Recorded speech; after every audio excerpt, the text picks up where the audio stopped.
बिस्मिल्लाहिर्रहमानिर्रहीम। अस्सलामुअलैकुम students, welcome करता हूँ आपके अपने चैनल के नर्स में। जैसे कि आप लोग जानते हैं, हमने स्टार्ट किया है BS nursing first semester subject wise KMU की इम्पोर्टेंट स्लाइड, और आज हमारा लेक्चर है माइक्रोबायोलॉजी की unit number 3 chain of infection पर। तो आज की इस वीडियो में हम टोटल 10 स्लाइड पढ़ने वाले हैं, जिसमें हम एमसीक्यूज भी डिस्कस करेंगे और इसके साथ साथ हम वीडियो के आखिर में कुछ इम्पॉर्टेंट इस चैप्टर से आने वाले एमसीक्यूज भी इंशाल्लाह डिस्कस करने वाले हैं। इसके अलावा हमने BS nursing first semester subject wise बहुत सी वीडियो अपलोड की हुई है। For example fundamental of nursing की, एनाटॉमी फिजियोलॉजी के और इंग्लिश के, और इसके साथ माइक्रोबायोलॉजी के भी 2 चैप्टर अपलोड किए हुए हैं, वहाँ पर आप डिस्क्रिप्शन में देख सकते हैं। तो आइए वीडियो को स्टार्ट कर लेते हैं और पढ़ते हैं कि what is chain of infection और इसके बेसिक कॉन्सेप्ट क्या है। तो हमारे पास है सम बेसिक कॉन्सेप्ट्स। तो हमारे पास पहला आता है इन्फेक्शन। इन्फेक्शन का मतलब है कि जब भी हमारे बॉडी में फ़ौरन बॉडी एंटर होती है और फिर उसके बाद मल्टीप्लाई होती है, तो उसकी वजह से इन्फेक्शन काज होता है। और जब ये इन्फेक्शन अगर कोई साइन और सिम्टम को शो करे हमारे बॉडी में, तो फिर उसे हम क्लिनिकल इन्फेक्शन कहते हैं। अगर हमारे बॉडी में ये साइन और सिम्टम शो ना हो लेकिन फिर भी इन्फेक्शन हो जाए, तो फिर उसे हम सब क्लिनिकल इन्फेक्शन कहते हैं। तो आप लोगों ने ये ज़रूर याद रखना है। ओके जी, infection is the entry into the body of an infection agent, a microorganism, then multiply and causes the tissue damage and may result in illness and tissue। तो वही बात कि माइक्रो ऑर्गेनिज्म का हमारे बॉडी में enter होना, और यानी कि micro organism bacteria, fungi, parasite, कोई भी माइक्रो ऑर्गेनिज्म हो सकता है, और फिर मल्टीप्लाई हो जाए और उसकी वजह से हमारे बॉडी के टिश्यू डैमेज हो जाते हैं और इलनेस को काज करता है या किसी भी डिजीज़ को काज करता है, तो ऐसे हम इन्फेक्शन कहते हैं। इन्फेक्शन की वजह से हमारे बॉडी में इम्यून सिस्टम रिस्पॉन्स करता है, फिर उसे हम इन्फ्लेमेशन कहते हैं। और इन्फ्लेमेशन की वजह से स्वेलिंग होता है, हीट इंक्रीज होता है, या रेडनेस होता है, या उस जगह में पेन होता है। तो इन्फेक्शन की वजह से इन्फ्लेमेशन आ जाता है, और इन्फ्लेमेशन की साइन एंड सिम्टम SHRP होता है। तो ये हमारे पास इन्फ्लेमेशन एंड इन्फेक्शन के हवाले से था। ओके जी, हमारे पास है पैथोजेंस।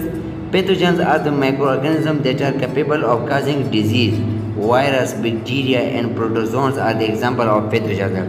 पैथोजन का मतलब है वो छोटे छोटे माइक्रोब्स, माइक्रो ऑर्गेनिज्म जो कैपेबिलिटी रखता है कि वो डिजीज़ को काज करे। फॉर एग्जांपल वायरस भी हो सकते हैं, बैक्टीरिया भी हो सकते हैं, या protozoan are the example of pathogen. और पैथोजेनिसिटी से कहते हैं, किसे कहते हैं? पैथोजेनिसिटी का मतलब है कि the ability of the agent और pathogen to cause a disease, यानी पैथोजन की वो एबिलिटी जिसकी वजह से वो डिजीज़ काज करती है, तो इस एबिलिटी को हम पैथोजेनिसिटी कहते हैं। नॉर्मल फ्लोरा भी माइक्रो ऑर्गेनिज्म होते हैं और ये हमारी बॉडी के लिए फ़ायदेमंद साबित होते हैं। यानी कि ये वो बैक्टीरिया, वो माइक्रो ऑर्गेनिज्म, फंजाई है जो हमारे बॉडी में रहते हैं और हमें फ़ायदा पहुंचाते हैं, और ये नॉन पैथोजेनिक होते हैं, यानी कि कोई नुकसान हमें नहीं देते बल्कि हमें फ़ायदा देते हैं। किस तरह? These are the organisms that are present on and in the body and are non-pathogenic। तो ये हमारे की बॉडी के ऊपर यानी कि स्किन पर भी रहते हैं, और हमारे बॉडी के अंदर यानी कि GI ट्रैक पर, या यूरिनरी ट्रैक पर, या रेस्पिरेटरी ट्रैक पर हमारे बॉडी के अंदर रहते हैं, और ये हमारे बॉडी के लिए फ़ायदेमंद साबित होते हैं। किस तरह हमारे बॉडी के लिए फ़ायदेमंद होते हैं? These normal flora prevent the more harmful microorganism from colonising and multiply with in. ये नॉर्मल फ्लोरा क्यों इम्पोर्टेंट है हमारे बॉडी में? बिकॉज ये पैथोजेनिक माइक्रो ऑर्गेनिज्म को हमारे बॉडी में अटैचमेंट होने से बचाती है और उसे मल्टीप्लाई करने से मना करती है, यानी कि उसे रेजिस्ट करते हैं कि वो हमारे बॉडी में मल्टीप्लाई ना हो जाए और हमारे बॉडी में अटैच ना हो जाए, फिर हमारे बॉडी में डिजीज़ काज नहीं कर सकती वो स्मॉल माइक्रो ऑर्गेनिज्म। तो इस तरह हमारे बॉडी में नॉर्मल फ्लोरा का होना बहुत ज़रूरी है। इसके अलावा हमारे इम्यून सिस्टम को भी एक्टिव करती है और हमारे विटामिन को सिंथेसिस करने में भी हेल्प देती है, और पैथोजेनिक को भी, पैथोजेंस को भी रेजिस्टेंस शो करती है ताकि हमारे बॉडी में डिजीज़ ना काज कर सके। ओके जी, हमारे पास नॉर्मल फ्लोरा के 2 टाइप्स है, एक है रेजिडेंट नॉर्मल फ्लोरा और दूसरा है transient normal flora. Resident normal flora वो होते हैं जो हमारी बॉडी में हमेशा रहती है एक लोकेशन पर, चाहे वो गैस्ट्रोइंटेस्टाइनल ट्रैक हो या यूरिनरी ट्रैक हो या रेस्पिरेटरी ट्रैक हो, तो हमेशा वहाँ पर होती है। और ट्रांजिएंट नॉर्मल फ्लोरा हमारे पास टेम्परेरी एक जगह पर रहती है, यानी कि एक जगह से दूसरी जगह पर जाती है, तो उसे हम ट्रांजिएंट नॉर्मल फ्लोरा कहते हैं। तो ये हमारे पास 2 टाइप्स है नॉर्मल फ्लोरा के। यहाँ पर हमारे पास है प्रोसेस ऑफ द इन्फेक्शन, तो ये भी इम्पोर्टेंट है कि किस तरह हमारी बॉडी में माइक्रो ऑर्गेनिज्म स्प्रेड होते हैं एक दूसरे से और किस तरह इन्फेक्शन काज होता है। The process by which infections disease is spread from one person to another can be thought is a continuous chain. एक पर्सन से दूसरे पर्सन में डिजीज़ का ट्रांसफ़र होना ये तस्वर किया जाता है कि ये एक कंटिन्यूस चेन है, यानी कि एक ख़ास चेन के ज़रिए ट्रांसफ़र होता है। किस तरह? Each link must be present in its proper order for a chain to remain intact and for the infection can be spread one to someone।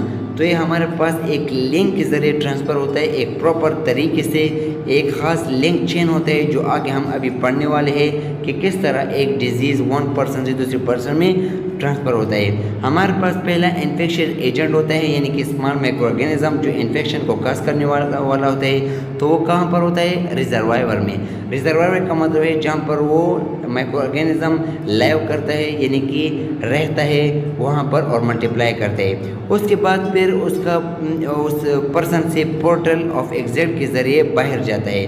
Portal of exit कोई भी हो सकता है, यानी कि वो रेस्पिरेटरी ट्रैक के ज़रिए भी हो सकता है या वो फीसिस के ज़रिए एनस के ज़रिए भी वो ट्रांसफ़र हो सकता है, या दूसरा हमारे मौत के ज़रिए थ्रू ड्रॉप्स की शक्ल में भी हो सकता है। जब वो हमारे बॉडी से बाहर जाता है तो फिर मोड ऑफ ट्रांसमिशन यानी कि एयर के ज़रिए या दूसरे मीडियम के ज़रिए फिर एंट्री कर जाता है। पोर्ट ऑफ एंट्री कहाँ पर?